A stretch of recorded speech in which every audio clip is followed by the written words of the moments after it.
እንደምን አላችሁ ውድ ተመልካቾቼ፣ በያላችሁበት ቦታ ሰላምና ጤና ይድረሳችሁ። ዛሬ ደግሞ አትክልትን በቺዝ እንዴት አድርጌ እንደሰራው ሴቨሪ ቺዝ ኬክ ማለት እንችላለን። እንዴት አድርጌ እንደሰራው አብረን እናያለን። ይህ ቺዝ ኬክ ጣፋጭ አይደለም፣ ግን በተፈጥሮ የሰራሁበት ግብአት ግን የስኳርነት ባህሪ ስላለው የተስተካከለ ጣዕም እንዳለው አስባለሁ። ለማንኛውም ቪዲዮውን ከመጀመሪያው እስከ መጨረሻው ተከታትላችሁ ከሞከራችሁ በኋላ ያለውን ውጤት ስትነግሩኝ ምን አይነት ፍሌቨር ወይም ደግሞ ጣዕም እንዳገኛችሁ እኔ ከሰራሁት ጋራ ተመሳሳይ እንደሆነ መገንዘብ እችላለሁ። በኮሜንት ላይ ሀሳባችሁን ማስፈር ትችላላችሁ ማለት ነው።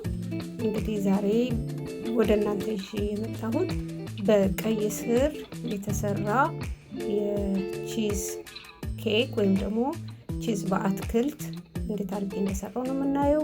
በመጀመሪያ እንደምታዩት ብስኩት አዘጋጅቻለሁ። ያዘጋጀኋቸውን ብስኩቶች ከሰባብሬ ከመጨመሬ በፊት ወተትና ለሱ የሚያስፈልገውን ቅመም በውስጡ ጨምሬ ካማሰልኩ በኋላ በዚህ መልክ ሰባብሬ ከትቼ በማንኪያ አዋህደዋለሁ ማለት ነው። እናንተ ከፈለጋችሁ ግን ይህንን ብስኩት ከቂቤ ጋራ በማድረግ መጀመሪያውኑ መፍጫ ፈጭተን ወይም ደግሞ በምናደቅበት ነገር አድቅቀን ከዛ በቅቤ ለውሰን በዚህ ልክ እኔ ፓኑ ላይ ወይም ደግሞ መጋገሪያው ትሪ ላይ እንደማደርገው በዛ መልክ ማዘጋጀት ትችላላችሁ። ዛሬ ግን እኔ የመረጥኩት ወተትን ከሄል ጋራ በመቀላቀል በዚህ መልክ ነው ያዘጋጀሁት ማለት ነው። ከዛ በመቀጠል የማዘጋጀው ምንድነው፣ ለዚህ ለማዘጋጀው ግብአት የሚሆነውን ዊፒንግ ክሬም እመታለሁ ማለት ነው። ዊፒንግ ክሬሜን ካዘጋጀው በኋላ እሱ ላይ 2 ማንኪያ የሾርባ ማንኪያ ስኳር ነው ያደረኩት። ያው ግብአቱን ከቪዲዮ መጨረሻ ላይ ማግኘት ትችላላችሁ።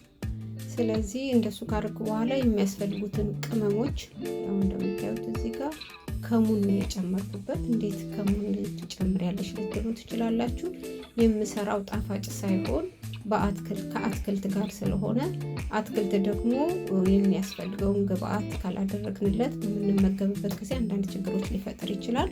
በተለይ እንደምታውቁት የቀይ ስር ጣፋጭነት አለው፣ ትንሽ ደግሞ ጨውነትም አለው። በተጠቀምነው ጊዜ ጋዝ የመፍጠር ባህሪ ስላለው ጋዝ እንዳይፈጥርብን ጋዙን ለመቀነስ ከክሬሙ ጋራ ከሙንን አብሬ መትቸዋለሁ ማለት ነው። ክሬሙ ደግሞ ትንሽ ስኳር ስለሚያስፈልገው ጨው ስላልፈለኩኝ ቀይ ስሩም ጨው ስላለው ያንን ለመከላከል ትንሽ ነው ስኳር ያደረኩት ባላንስ እንዲሆን ማለት ነው። እንግዲህ እንዲህ ከመታን በኋላ በቀጣይነት ምንድነው የምናደርገው? ይህንን ወደ ጎን እናስቀምጥና የፊላዴልፊያ ቺዝ ነው ዛሬ የምንጠቀመው። እናንተ የፈልጋችሁትን በአካባቢያችሁ የምታገኙትን ቺዝ መጠቀም ትችላላችሁ ማለት ነው።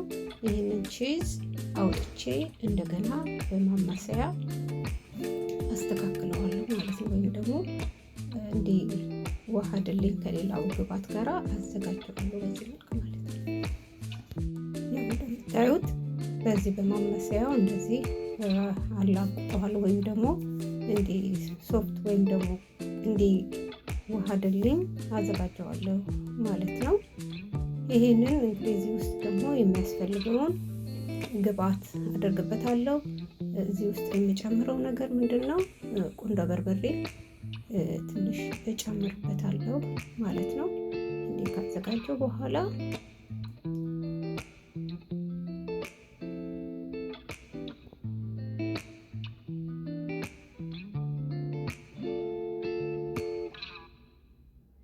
ያው እንደምታዩት ቁንዶ በርበሬውን ከጨመርኩ በኋላ በደንብ አዋህደዋለሁኝ ከቺዙ ጋር ማለት ነው። ያው እንደነገርኳችሁ ጣፋጭ ቺዝ ኬክ ሳይሆን የምሰራው በአትክልት ስለሆነ ለአትክልቱ የሚያስፈልገው ደግሞ ቁንዶ በርበሬ ስለሆነ ቁንዶ በርበሬ ቺዙ ላይ ጨምሬያለሁ ማለት ነው።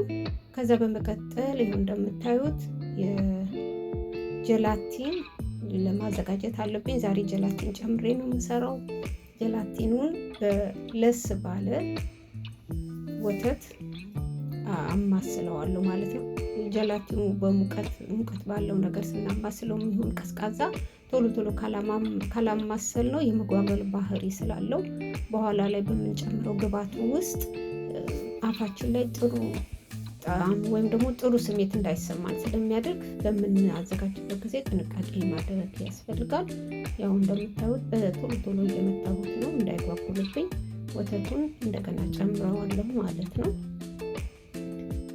ተዋህዷል፣ ለድለድ ብሏል። ስለዚህ ሙሉ ለሙሉ ይህንን ያዘጋጀሁትን ወተት ጨምሬ አዘጋጅቼ አስቀምጠዋለሁ ማለት ነው።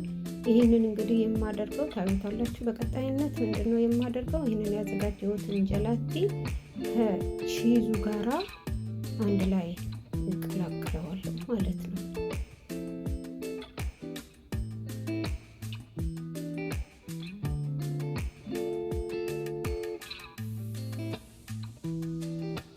እንደምታዩት ቺዙ ላይ ጨምረዋለሁ።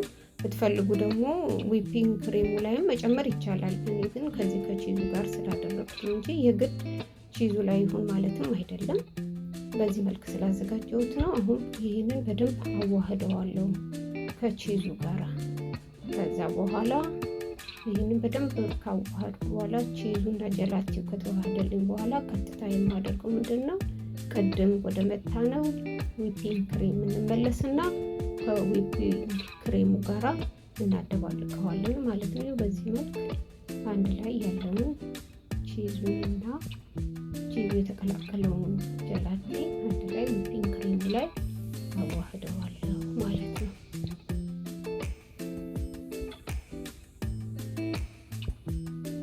ትንሽ ለማስለኛ ለትንሽ ደቂቃ ሙሉ ለሙሉ እንዲዋሃድልን በማሽን እንመታለን። ማሽን ከሌለን ግን የግድ አይደለም። ያው እንደምታዩት በማሽኑ ያርገን እንመታዋለን። ይቅርታ ድምፄ ትንሽ ጎርነን ያለበት ጉንፋን ነገር ስለያዘኝ ነው።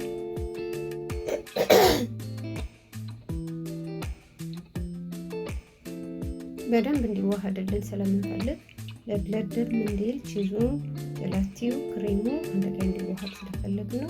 እንዲህ ካዘጋጀን በኋላ በቀጣይነት የምንሄደው ወደ አዘጋጀነው ቀይ ስር ነው ማለት ነው። ቀይ ስሩን ምንድነው የምናደርገው? አስቀድመን እንቀቅለዋለን። ከቀቀልን በኋላ ያው እንደምታውቁት ከላዩ ላይ ያለውን ልጣጩን እናነሳለታለን። ካነሳን በኋላ በማሽን ካለን በማሽን እንፈጨዋለን።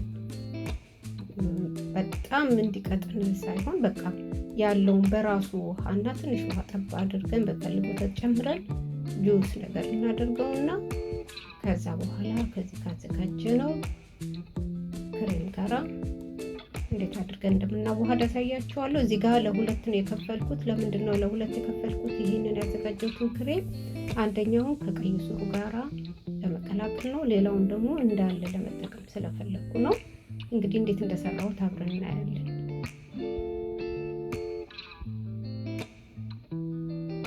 ይኸው እንደምታዩት ይሄ የቀይ ስር ፔስት ነው፣ ወይም ደግሞ ፈጭቼው ደንብ አድርጌ ፈጭቼው ነው እንደምታዩት። አሁን ይሄንን በማመሳያዬ ከቺዙና ክሬሙ ጋራ አደባልቀውና ከዛ ቀጥዬ ለትንሽ ደቂቃ አንድ ደቂቃ ያህል እንዲዋሃድልኝ ነው በማሽን መተዋለው።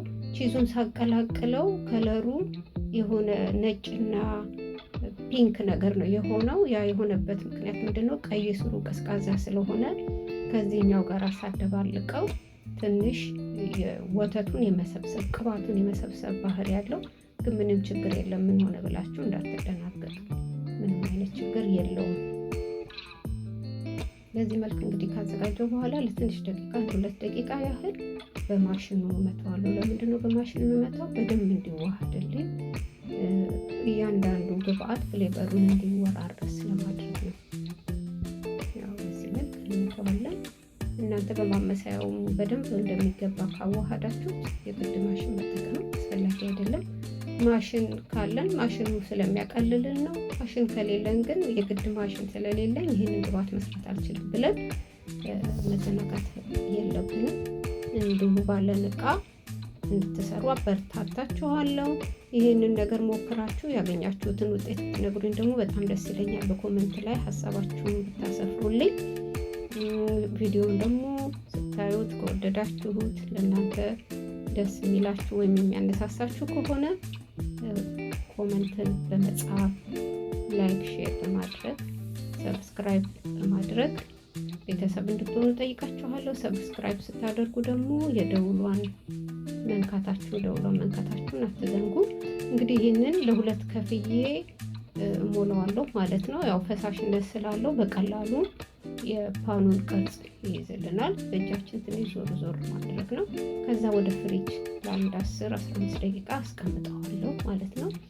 እሱ መስተካከል ሲጀምር መልሼ እንደገና ቅድም ያዘጋጀኋትን ነጩን ቺዝና ክሬሙን አንድ ላይ እንደገና ሞላዋለሁ ማለት ነው። ያው እንደምታዩት ነው። አሁንም ይሄንን ፍሪጅ ውስጥ ከተውና ፍሪጅ ውስጥ መረጋጋት ሲጀምር ቀጣዩን ግብአት ደግሞ ጨምራለሁ ማለት ነው። እንደምታዩት ነው። ወደ ፍሪጅ ወስደውና መልሼ አወጣዋለሁ። እንደምታዩት መልሼ አውጥቼዋለሁ። ቀጥታ የቀረኝን የቀይ ስሩን ግብአት እጨምርበታለሁ ማለት ነው። እንግዲህ ሁለት አይነት ይሆናል ማለት ነው። ደረጃ በደረጃ በዚህ መልክ ነው የተዘጋጀው። ይሄንን ፍሪጅ ውስጥ አሳድረዋለሁ። አሳድሬ በሚቀጥለው ቀን ምን እንደሚበስል አብረን እናያለን። እናንተ ከፈለጋችሁ ፍሪዘር ውስጥ ለ1-2 ሰዓት እንደዚህ አቆይታችሁ መጠቀም ትችላላችሁ። በእርግጥ እኔም እንደዛ አድርጌው ነበረ፣ ግን ከፍሪዘር ሳወጣው ቆንጆ ነው የሆነው። ያው እንደምታዩት እዚህ ጋር ያዘጋጀሁት ምንድነው ለዲኮር ለማድረግ ቀይ ስር ያው ከዚህ በፊት እንዳደረኩ ቀቅዬ አዘጋጅቼ ነበረ። እሱን በመፈቅፈቂያ ፈቅፍቄ ነው ያዘጋጀሁት። እንዲሁ ከላይ ነስነስ አድርጌ ለማስዋብ ነው የተጠቀምኩበት። እናንተ ፕሌን ወይም ደግሞ እንደዚሁ እንዳለ መውሰድ ከፈለጋችሁ መጠቀም ከፈለጋችሁ ትችላላችሁ። እንደኔም ደግሞ ከላይ አድርጋችሁ ብትበሉት ደግሞ የበለጠ ጣዕሙን ያወጣዋል ማለት ነው። እንግዲህ እንደምታዩት ቆንጆ ሆኖ ወጥቷል። ቀጥታ የማደርገው ይሄን ቀይ ስሩን ከላይ አደርገዋለሁ። መስለስ እንዲህ ካስዋብን በኋላ ምንድነው የምናደርገው? ዛሬ ምን እንደሚመስል የሰራሁትን አብረን እናያለን።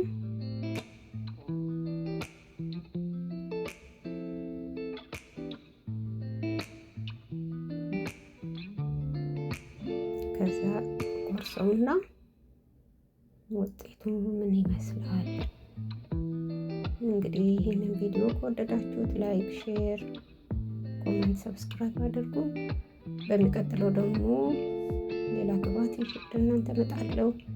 ሌላው ከዚህ ጋር ተመሳሳይ እንዲሰራላችሁ የምትፈልጉትም ሀሳብ ካለ ማቅረብ ትችላላችሁ። ይህንን ይመስላል እንግዲህ የዛሬው በአትክልት የተሰራው ቺዝ ኬክ። ጣፋጭ አይደለም። ኬክ ስንል በጣም ጣፋጭ እንደሆነ ነው የምናስበው። ይሄ ግን ጣፋጭ አይደለም። ትንሽ የጨውነት ቴስት አለው። ምንድነው ቺዙም ትንሽ ጨውነት አለው። ቀይ ስሩም ጨውነት አለው። ስኳርነቱም በጣም ብዙ ነው የቀይ ስሩ። ይህንን ይመስላል። ከስር ደግሞ ብስኩት የተደረገው አለ። ብስኩቱና የሄሉ ጣዕም እያንዳንዱን ነገር ሲዋሃድ ቆንጆ የሆነ ፍሌቨር ወይም ደግሞ ግብአት እንዲኖረው አድርጎታል። እስቲ እንላለን። ትንሽ ጠንከር ብሏል። ለምን ከፍሪዘር ስላወጣሁት ነው። እናንተ ታች ካሳደራችሁት ግን እንደዚህ ላይሆንባችሁ ይችላል። ይሄንን ይመስላል። በጣም አሪፍ ነው። ትንሽ የጨውነት ባህሪው አይሏል። ጨው እናንተ ካላስፈለጋችሁ መተው ትችላላችሁ፣ ስኳሩን ብቻ በመጠቀም ምክንያቱም ሌሎቹም ያው ጨውነት ባህሪ ስላላቸው ትንሽ ጨውነቱ ጎላ ብሏል። ከፍሪዘር አውጥታችሁ ወዲያው ስትጠቀሙ ደግሞ ጣዕሙ ስለሚይዘው እታች አቆይታችሁ ሌሊቱን ወይም አሳድራችሁ ለሚቀጥለው ቀን ብትጠቀሙ ደግሞ በጣም አሪፍና ጣፋጭ እንደሚሆን እነግራችኋለሁ። ሁለቱንም ስለሞከርኩት ነው። እንግዲህ ወዳጆቼ ይሄንን ይመስላል። በሚቀጥለው ቪዲዮ እስክንገናኝ ድረስ ቸር ቆዩልኝ።